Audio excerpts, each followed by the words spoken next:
Dans l'entrevue qui suit, on parle de politique avec Benoît Bernier qui se lance dans la course. À la suite d'une mûre réflexion, Benoît Bernier, homme d'affaires et philanthrope bien connu dans la grande région de Québec, il se lance dans la course à l'investiture dans la circonscription de Beauport, Côte-de-Beaupré, Île-d'Orléans, Charlevoix pour le Parti libéral du Canada. Résident de Bois-Châtel depuis plusieurs années, il entend mettre à profit tout son bagage professionnel et ainsi contribuer à faire progresser les enjeux économiques et sociaux de ce vaste territoire. On le reçoit dans l'entrevue qui suit.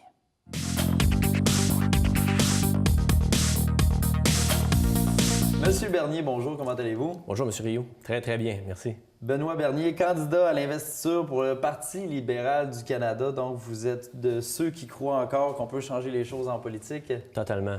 Totalement? Oui, parce qu'en fait, c'est un défi important de se lancer en politique. Tout le monde nous dit on t'admire de le faire. Mais avant toute chose, il faut avoir des convictions de faire des choses différentes. Je pense que tout homme politique qui se lance dans l'aventure veut faire des changements. Du moins, pour moi, c'est mon intention à la base.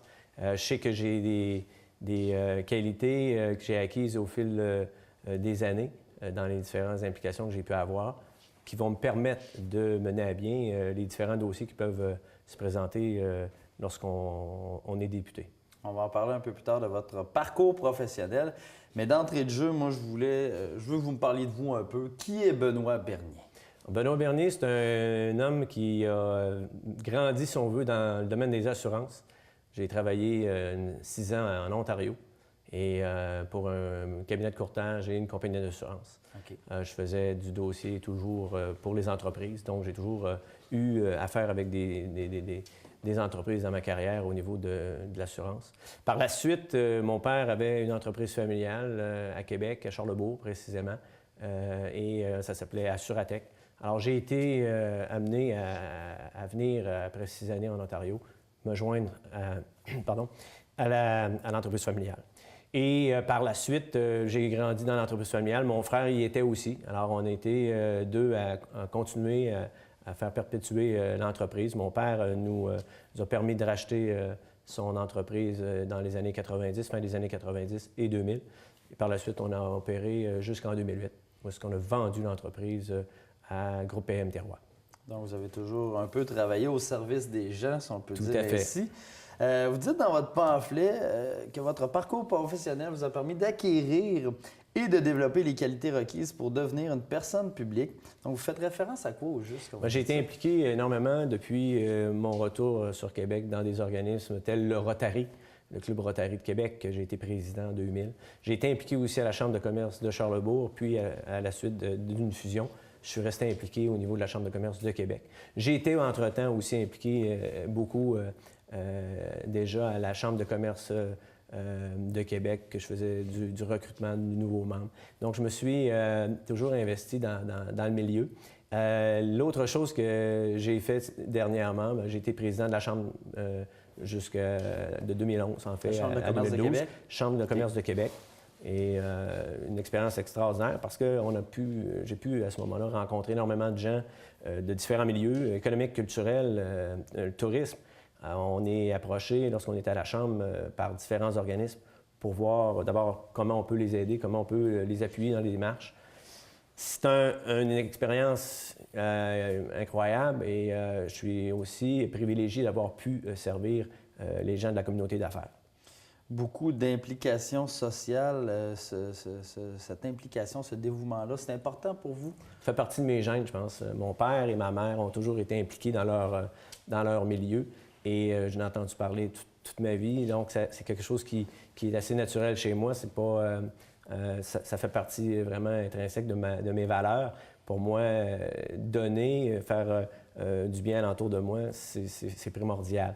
Alors, c'est non discutable. Et j'aime le faire. Je le fais avec beaucoup de plaisir. Puis je compte continuer de cette façon-là en m'impliquant dans la politique. C'est un choix que je fais. Vous résidez sur la Côte-de-Beaupré, dans la circonscription que vous désirez défendre. Vous êtes résident de Bois-Châtel. Est-ce que vous avez une bonne connaissance de l'ensemble de la Côte-de-Beaupré et de l'Île-d'Orléans? j'en ai une assez bonne. J'ai pas une expertise incroyable, mais j'ai beaucoup de contacts, soit au CLD. J'ai suivi les dossiers aussi lorsque j'étais à la Chambre. On a même été impliqués de façon étroite avec les gens du CLD pour monter certaines activités. Il y en a une notamment prochainement au niveau des éoliennes. Alors, on l'a fait il y a peut-être 3 ans, la première déjeuner rencontre. J'y étais. Alors, depuis des années, on est impliqué. On est impliqué quand on peut, au moment où j'étais à la Chambre. Et je reste informé sur ce qui se passe, évidemment, dans la communauté. Et j'entends connaître encore plus les dossiers et me servir de mes contacts aussi pour faire avancer certains dossiers. Excellent. Je vous ai vu déjà à quelques endroits. On ne se connaissait pas, je ne connaissais pas vos aspirations à ce moment-là. Comment ça se passe pour vous? Parce que je pense que vous êtes assez actif. Vous consacrez beaucoup de temps à votre campagne présentement? Ouais, en fait, présentement, c'est un travail à temps plein pour moi. Je suis dans le 2e mois de travail à ce niveau-ci de l'investiture. L'investiture vient d'être annoncée, c'est le 24 mars.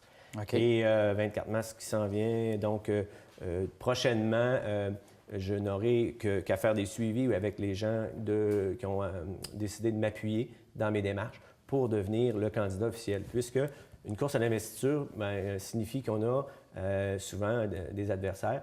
Le gouvernement, pas le gouvernement, mais le Parti libéral du Canada a démontré qu'il voulait avoir des investitures ouvertes.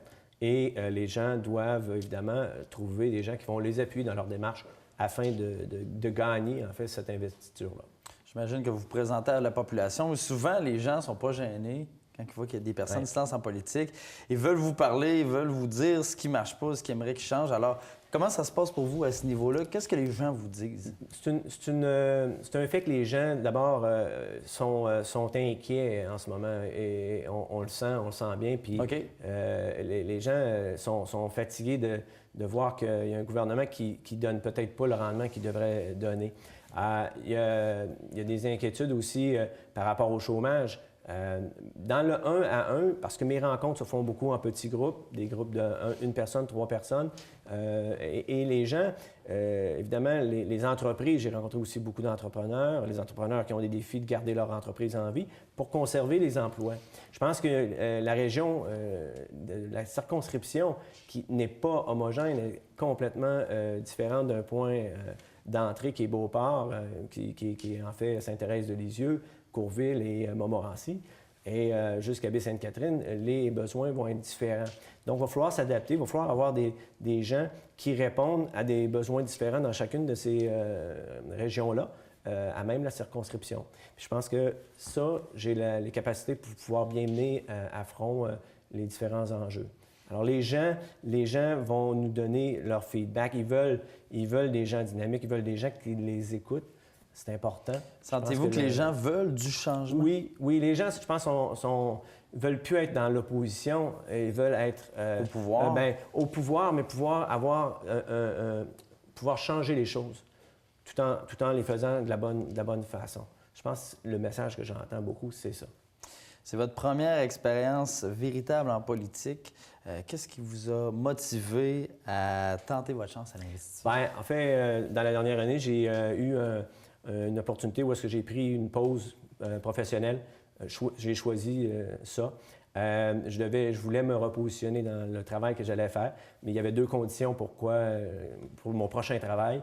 J'étais mûr pour un changement et je voulais avoir, d'abord la première chose, être passionné par ce que j'allais faire. Et la politique va remplir une partie de ce premier critère. La deuxième chose que je voulais faire, c'est que je voulais faire quelque chose pour les autres. Pour moi, c'était important que ça fasse partie de ma deuxième carrière, de travailler en ayant cette mission-là, de pouvoir aider les gens. Alors, la politique, c'est difficile, c'est un engagement et je suis prêt à ça. Vous m'avez dit en pré-entrevue que votre choix s'est fait un peu sur le tard. Oui. Quand s'est passé le déclic? Comme je vous disais, je revenais d'un voyage à l'extérieur, donc je n'étais pas dans Vous n'étiez pas là dans votre cheminement? Je n'étais pas là dans mon cheminement. Mon année se terminait normalement le 16 février, il y a une semaine. C'était une année sabbatique que je m'étais offert. Et il y a quelqu'un qui m'a dit « Benoît, la politique, ça t'intéresse-tu? » Et ça n'a pas été très long que vu mes yeux s'allumer parce que la réflexion s'était faite au cours de quelques voyages que j'ai faits cette année. Et puis, j'ai dit, je vais en parler avec la personne très importante qui devait en discuter avec moi, qui est ma conjointe. Et on en a discuté, et puis elle me donne son appui. Alors ça, c'était un moment important. J'ai pu à ce moment-là confirmer que oui, ça m'intéressait. Donc, prochaine étape pour vous, évidemment, d'obtenir le plus de votes possible lors de votre investiture, j'imagine. Donc, je vous souhaite la meilleure des chances et au plaisir de vous découvrir. Bonne chance pour votre investiture. Merci beaucoup. Merci.